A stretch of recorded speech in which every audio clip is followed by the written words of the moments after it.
வணக்கம். சசிகலா வந்து எடப்பாடி பழனிசாமியை விட்டு செஞ்சு வருவருன்னு வறுத்து எடுத்துக்கிட்டு இருக்கிறாங்க.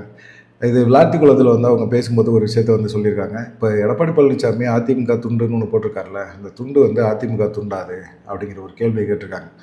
திமுக வந்து அவங்க துண்டை மாற்றிட்டாங்க. அவங்க ஸ்டைலில் கருப்பு சிவப்பில் போட்டுக்கிட்டு இருந்தாங்க. இப்போ வந்து அதை மாற்றிட்டாங்க. அதை மாற்றிட்டு கட்டம் போட்டு கருப்பு சிவப்பில் கட்டம் போட்டு அதை மாற்றிட்டாங்க. இப்போ எடப்பாடி பழனிசாமி திமுக மாற்றிட்டாங்க அப்படின்னு சொல்லிட்டு இவரும் வந்து அந்த கருப்பு சிவப்பு வெள்ளை அப்படிங்கிற மாதிரி போட்டு இது அதிமுக துண்டு மாதிரியே தெரியல. திமுக காரங்க அவங்க மாற்றிக்கிறாங்க, அவங்க என்னவோ பண்ணிட்டு போகிறாங்க. திமுக சார்ந்து இவரும் ஏன் யோசிக்கிறாரு? திமுகவும் நானும் ஒன்று தான் அப்படின்னு சீமான் விமர்சனம் பண்ணுறாருல. திமுக அதிமுக வேறு வேறு கட்சி இல்லைங்க, ரெண்டுமே ஊழல் ஒரே கட்சி தான், ஒரே மாதிரியான இயக்கம் தான். அந்த கட்சிக்கு நீங்கள் ஓட்டு போடுறதுக்கு சும்மாவே இருக்கலாம், யார் ஆட்சிக்கு வந்தாலும் ஊழல் செய்கிறது குறையாது அப்படிங்கிறத குற்றம் சாட்டுறாரு. அதே போல் தான் சீமான் சொல்கிறது மாதிரி தான் திமுக என்ன பண்ணுதோ அதே அப்படியே திரும்பவும் இவர் எடப்பாடி பழனிசாமி பண்ணுறாரு. திமுக அவங்க துண்டு ஸ்டைலை மாற்றிட்டாங்க அப்படின்னா இவர் எதுக்காக மாற்றணும்? இவர் கட்சியை ஆரம்பிக்கலையே, இவர் கட்சியை எதுவுமே இல்லையே. எம்ஜிஆர் கழகத்தை ஆரம்பிக்கிறது என்ன கலரில் துண்டு இருந்துச்சோ அதே துண்டை தானே இவர் பயன்படுத்தணும். இவர் எப்படி மாற்றுறதுக்கு இவருக்கு என்ன யார் உரிமை கொடுத்தா? யார் இவரை மாற்ற சொன்னா? தொண்டர்கள் யாராவது சொன்னாங்களா? இப்போ அதிமுக காரங்களுக்கு ஒரே குழப்பமாயிருச்சு. என்ன நம்ம துண்டு வந்து இப்படி இருக்குது அப்படிங்கிற மாதிரி யோசனையில் வந்துட்டாங்க. அதிமுக காரங்களுக்கு அந்த யோசனை வந்துருச்சு. அந்த அளவுக்கு எடப்பாடி பழனிசாமி திமுக சார்ந்து யோசிக்கிறாரு அப்படிங்கிற மாதிரி இருக்குது. திமுகவும் எடப்பாடி பழனிசாமியும் பேசி வச்சு நான் துண்டை மாற்ற போகிறேன், நீங்கள் துண்டை மாற்றிக்க அப்படிங்கிற மாதிரி சொல்லியிருக்காங்க. இவங்க ரெண்டு பேருமே ஒரு ஒற்றுமையாக தான் இருக்கிறாங்க. இதுதான் திமுக எதிர்ப்பா? திமுகவோட தீய சக்தி நான் எதுக்குறேன் அப்படின்னு சொல்லி மக்களையும் தொண்டர்களையும் முட்டாளாக்குறதா? எடப்பாடி பழனிசாமி செயல்பாடுகள் அப்படி தான் இருக்குது, முட்டாளாக்கிட்டு இருக்காரு அப்படிங்கிற மாதிரி ஒரு குற்றச்சாட்டை வச்சுக்கிறாங்க. கட்சிக்காரங்களை வந்து நீங்கள் துரோகி எதிரி அப்படின்லாம் சொல்லிட்டு கட்சிக்குள்ளே யாருமே இல்லாமல் பண்ணிவிட்டு நீங்கள் உங்கள் இஷ்டத்துக்கு எல்லா விஷயங்களையும் மாற்றுறீங்களே, அது யார் உங்களுக்கு அந்த அதிகாரத்தை கொடுத்தது அப்படிங்கிற ஒரு கேள்வி கேட்குறாங்க. தொண்டர்கள் தான் கொடுக்கணும். அதிமுகவில் தொண்டர்களுக்கு தான் முக்கியத்துவம் இருக்குது. அந்த தொண்டர்களோட பேச்சை நீங்கள் கேட்கவே இல்லையே அப்படிங்கிற குற்றச்சாட்டை வச்சுருக்காங்க. துண்டு போட்டுக்கிற லட்சணத்திலே தெரியுது திமுக வேறு அதிமுக வேறு இல்லைன்னு சொல்லி, எடப்பாடி பழனிசாமி இது வேறு இல்லை அப்படின்னு சொல்லி. ஜெயலலிதா காலத்தில் தலைவர் காலத்தில் இருந்த அதிமுக இப்போ இல்லை அப்படிங்கிறதுக்கு இது மிக முக்கியமான உதாரணம். எடப்பாடி பழனிசாமி இப்போது திமுக பின்னாடியே போயிட்டுருக்காரு, திமுகவோட ஒரு டைஅப் வச்சுருக்கிறாரு. அதனால் அவர் மேலே எந்த வழக்குமே திமுக தொடுக்காது, திமுக வந்து நடவடிக்கை எடுக்காது. உதாரணம் கொடநாடு அப்படிங்கிற மாதிரி ஒரு குற்றச்சாட்டை சசிகலா வச்சுருக்கிறாங்க. சரி, பாயிண்டாக பேசுகிறாங்க, பேசிட்டு போகிறாங்க அப்படிங்கிற மாதிரி இருக்குது. அதை தாண்டி ஜெயலலிதாவோட உதவியாளர் ஒருத்தர் இருந்தார்ல, பூங்குன்றன், அவர் வந்து இப்போ வந்து ஒரு சமூக வலைத்தளங்களில் ஒரு சின்ன ஒரு பதிவு ஒன்று போட்டிருக்காரு. அந்த பதிவில் என்ன சொல்லியிருக்காரு அப்படின்னா, இப்போ இருக்கிறதுல தெளிவாக பேசுறதுல ரெண்டு பேர் எனக்கு ரொம்ப மிக முக்கியமாக பிடிக்குது. ஒன்று வந்து உதயநிதி ஸ்டாலின் பேசுகிறது அப்படியே நகைச்சுவை இயல்பாக மக்கள்கிட்ட வந்து சாமானிய மக்கள் கீழே இருக்கிற மக்களுக்கு புரிகிற மாதிரியே அவங்க கேட்குறதுக்கு பதில் சொல்கிற மாதிரி ரொம்ப இயல்பாக பேசுகிறாரு. அவருடைய மெச்சூரிட்டி வந்து எனக்கு ரொம்ப பிடிச்சிருக்கு அப்படிங்கிற மாதிரி சொன்னார். அதே போல் வந்து சசிகலாவோட வந்து பேச்சு வந்து ரொம்ப அட்டகாசமாக இருக்குது. அவங்க சொல்ல வந்த விஷயங்களை வந்து ரொம்ப சுருக்கமாக அழகாக அவங்க பாணியிலே சொல்லிடுறாங்க. அதுவும் அந்த மெச்சூரிட்டியை காட்டுது அப்படிங்கிற மாதிரி அவங்களுமே வந்து பூங்குன்றனுமே ஒரு பதிவு போட்டிருக்கிறார். எடப்பாடி பழனிசாமி பேச்சுமே வந்து கொஞ்சம் முன்னேறி இருக்குது. ஆனால் என்ன பண்ணுறது, தெருவாக போய் பிரச்சாரம் பண்ணுறாரு. அவர் பேச்சில் ஒன்றும் பெருசாக முதிர்ச்சி இருக்கிற மாதிரி தெரியல அப்படிங்கிற மாதிரி பூங்குன்றன் போட்டிருக்காரு. சரி, இந்த விஷயங்களை தாண்டி இப்போ திமுகவுக்குள்ளே போவோம். திமுக கூட்டணிக்குள்ளே என்ன நடக்குது அப்படிங்கிற மாதிரி தான் இருக்குது. திமுக கூட்டணியில் இத்தனை தொகுதி வேணும், அத்தனை தொகுதி வேணும் அப்படின்னு சொல்லி அடித்து புட்டிச்சு சீட்டெல்லாம் வாங்கினாங்க. ஆனால் பிரச்சாரம்னு வந்தோடனே படுத்து தூங்க ஆரம்பிச்சிட்டாங்க. என்னடா இது அப்படிங்கிற மாதிரி இருக்குது. என்ன இது, இவ்வளோ தொகுதி வேணும் அவ்வளோ தொகுதி வேணும்னு கேட்டு வாங்கினாங்க. கேட்டு வாங்கின பிறகு அந்த தொகுதியில் திமுக தலைமை இறங்கி வேலை பார்க்குது. காங்கிரஸ் நிற்கிற தொகுதியில் திமுக முதலமைச்சரும் சரி உதயநிதி ஸ்டாலினும் சரி இறங்கி களத்தில் இறங்கி அவங்க போய் பிரச்சாரம் பண்ணுறாங்க. ஆனால் இந்த சைடு பெருசாக யாருமே பிரச்சாரம் பண்ணுற மாதிரியே தெரியல. எங்கள் தொகுதியில் நாங்கள் பிரச்சாரம் பண்ணிக்கிறோம் அப்படிங்கிற மாதிரி எண்ணத்தில் இப்போ திமுக கூட்டணி கட்சிகளில் இருக்கிறது வந்து எல்லாருமே அப்படி தான் நடந்துக்கிறாங்க.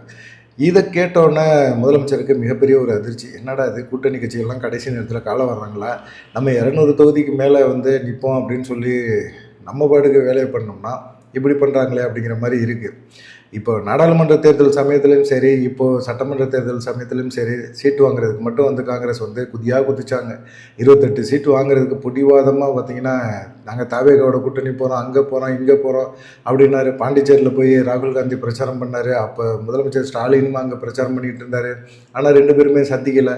28 தொகுதி அவங்களுக்கு பத்தலை அப்படிங்கிற மாதிரி அவங்கெல்லாம் பேசினாங்க. சரி, 28 தொகுதி வாங்கினீங்க, அவங்க இறங்கி வேலை பார்க்குற தொகுதிகளில் முதலமைச்சரோ துணை முதலமைச்சரோ போய் பிரச்சாரம் பண்ணுறாங்க. திமுக திமுக சார்பாக யாரோ ஒரு கூட்டணி கட்சிக்காரங்க பிரச்சாரம் பண்ணுறாங்க. ஆனால் காங்கிரஸ் அவங்க தொகுதியில் அந்த 28 தொகுதியில் மட்டுமே பிரச்சாரம் பண்ணுறாங்க அப்படின்னா, மீதி தொகுதியில் ஏன் பிரச்சாரம் பண்ண மாட்டீங்க, எதுக்காக பிரச்சாரம் பண்ண உங்களுக்கு பிடிக்கல அப்படிங்கிற மாதிரி ஒரு இதை வந்து இப்போ கூட்டணி கட்சிகள்லாம் கேட்க ஆரம்பிச்சிட்டாங்க. திமுக வேட்பாளர்களுக்காக இந்த கூட்டணி கட்சிக்குள்ளே இருக்கிறவங்க யாருமே பெருசாக பிரச்சாரம் கூட பண்ண மாட்டேறாங்க. இப்போ கம்யூனிஸ்ட் இருக்காங்க, அவங்க அந்த துண்டு பிரச்சாரம் எல்லாமே பண்ணுவாங்க, அவங்க கூட பண்ண மாட்டேறாங்க. என்ன பண்ணுறதுனே தெரியல. ராகுல் காந்தி வந்தால் மட்டும் காங்கிரஸ்காரங்க வந்து ராகுல் காந்தியோட நின்று ஒரு செல்ஃபி அப்படி எடுத்துகிட்டு அப்படியே வந்து அவங்க போய் வீட்டில் போய் ஏசியை போட்டு படுத்துட வேண்டியது, வெயில் தாங்க முடியல. அவங்கெல்லாம் களத்தில் இறங்கி எங்கே வேலை பார்க்க போகிறாங்க? 28 தொகுதியை கேட்டு வாங்கினீங்களே, எத்தனை தொகுதியில் நீங்கள் ஜெயிப்பீங்க? ஜெயிக்கிறதுக்காக உங்களுடைய கட்சியில் இருக்கிற களப்பணியாளர்கள் என்ன பண்ணுறாங்க? எங்கேயாவது மைக்கை பிடிச்சி பேசுகிறாங்களா, பேசிகிட்டு இருக்காங்களா? இல்லை திமுக கட்சிக்கு, திமுக தலைமையில் தானே கூட்டணி, திமுக வேட்பாளர்களுக்கு பக்கத்தில் நிற்கிற திமுக வேட்பாளர்களுக்கு யாருக்காவது போய் காங்கிரஸ் கட்சி சார்பாக யாராவது பிரச்சாரம் பண்ணியிருக்காங்களா? இதுக்கு மட்டும் பேசினாங்க. ஜோதிமணியெல்லாம் பேசினாங்க, மாணிக் தவறுலாம் பேசினார். அவங்கெல்லாம் போய் என்ன பண்ணிகிட்டு இருக்காங்க அப்படிங்கிற ஒரு விஷயமே தெரியலையே.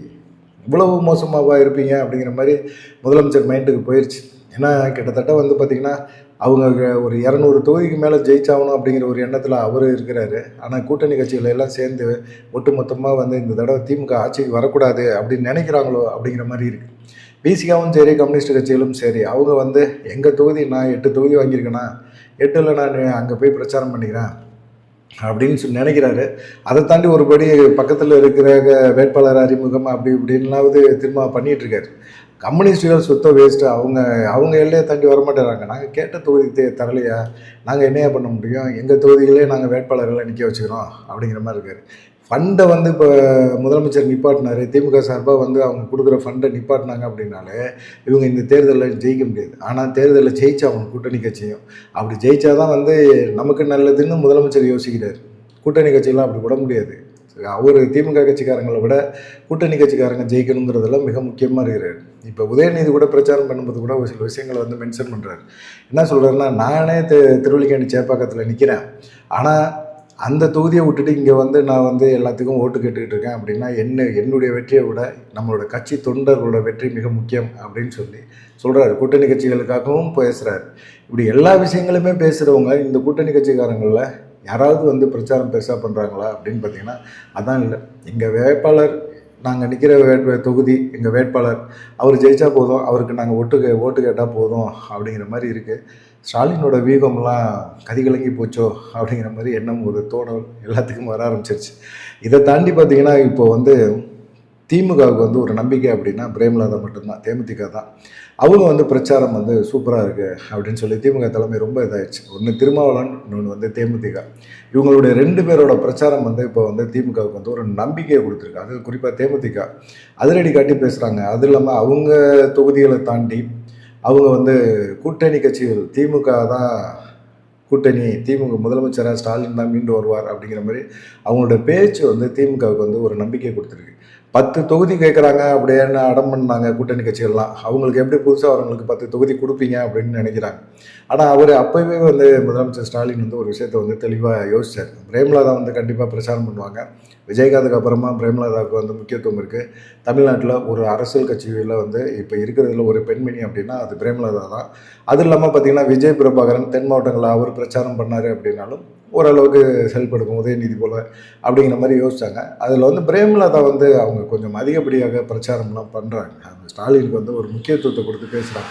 ஏன்னா அவங்க கேட்ட ராஜ்யசபா சீட்டை கொஞ்சம் கூட முகம் சொல்லிக்காமல் நம்பிக்கையை ஏற்படுத்திட்டு ஏமாற்றாமல் கொடுத்தாரு. அதனால வந்து பார்த்திங்கன்னா பிரேமலதாவுக்கு ஒரு சந்தோஷம். அந்த சந்தோஷத்தில் வந்து பிரேமலதா கூட்டணி கட்சிகளுக்காக அவங்க வந்து தமிழ்நாடு ஃபுல்லாக வந்து இறஞ்சி போராடுறாங்க, பேசுகிறாங்க. அதே போல் வந்து பார்த்திங்கன்னா கேப்டன் வழியில் அப்படின்னு அவங்க பேச ஆரம்பித்தாலே பார்த்திங்கன்னா விசில் பறக்க ஆரம்பிக்குது. தேமுதிக தொண்டர்கள், திமுக தொண்டர்கள் நல்ல மெர்ஜாயே தேர்தல் களத்தில் வந்து இறங்கி வேலை பார்க்குறாங்க. இதை தான் வந்து ஸ்டாலின் வந்து எதிர்பார்த்தார். திமுகவில் இருக்கிற கூட்டணி கட்சிகள் எல்லாத்துக்குமே என்ன அதிருப்திகள் இருந்தாலும் சரி, அந்த அதிருப்திகளை தாண்டி நம்ம கூட்டணி ஜெயிக்கணும் அப்படிங்கிறதுலேயும் ஒன்று விஷயம் இருக்குது. அது இல்லாமல் வந்து பார்த்திங்கன்னா கூட்டணி கட்சிகள் உதயசூரியன் சின்னத்துக்கு ஓட்டு கேட்குறதுக்கு கொஞ்சம் தயங்குறாங்க அப்படிங்கிறது இருக்குது. இது என்ன இது, உதயசூரியன் சின்னத்தில் தான் நிற்கணும்னு திமுக சொல்லுதுன்னா அதுக்கு ஒரு காரணம் இருக்கும். உதயசூரியன் சின்னம் மக்கள் மத்தியில் கொஞ்சம் பரிச்சயமான சின்னம். இந்த தேர்தல் கொஞ்சம் நெருப்பு ஆற்றில் கடக்கிற மாதிரியான ஒரு தேர்தல் அப்படிங்கிறத ஸ்டாலின் உணர்ந்திருக்காரு. அதனால் நீங்கள் கூட்டணி கட்சிகளில் புது சின்னத்தில் நிற்க வேணாம். ஏன் ஏதாவது ஒரு சின்னத்தில், உதயசூரியன் சின்னத்தில் நில்லுங்க, ஜெயிச்சு வாங்க. நீங்கள் வந்து திமுக சின்னத்தில் ஜெயிக்கிறோம் அப்படின்னு நினைக்காதீங்க. கூட்டணி கட்சிகள் எல்லாமே சேர்ந்து திமுக ஜெயிக்க வைக்கணும் அப்படின்னு நினைங்க அப்படிங்கிற மாதிரிலாம் பேசினார். எல்லாம் ஊழுன்ட்டு இப்போ வந்து பிரச்சாரம் பண்ண எதுவுமே வரல. என்ன பண்ணுறதுன்னே ஒன்றுமே தெரியல. பயங்கரமாக ஒரே டென்ஷனில் கிடக்குறாங்க. சரி, இதை பார்த்துக்குவோம் அப்படிங்கிற மாதிரி ஒரு விஷயம் தோணிகிட்ருக்கு. உங்களுடைய கருத்து என்ன? சசிகலா வந்து எடப்பாடி பழனிசாமி துண்டை மாற்றினதை பற்றி அவங்க சொன்னது. ரெண்டாவது வந்து திமுக கூட்டணியில் பிரேமலதா மட்டும் கொடுக்குற முக்கியத்துவம், பிரேமலதா எல்லா கூட்டணி கட்சிகளுக்கும் பிரச்சாரம் பண்ணுறது, இந்த 2 விஷயங்களை பற்றி உங்களுடைய கருத்து என்ன அப்படிங்கிறத மறக்காமல் கமெண்ட் பண்ணுங்கள். நன்றி, வணக்கம்.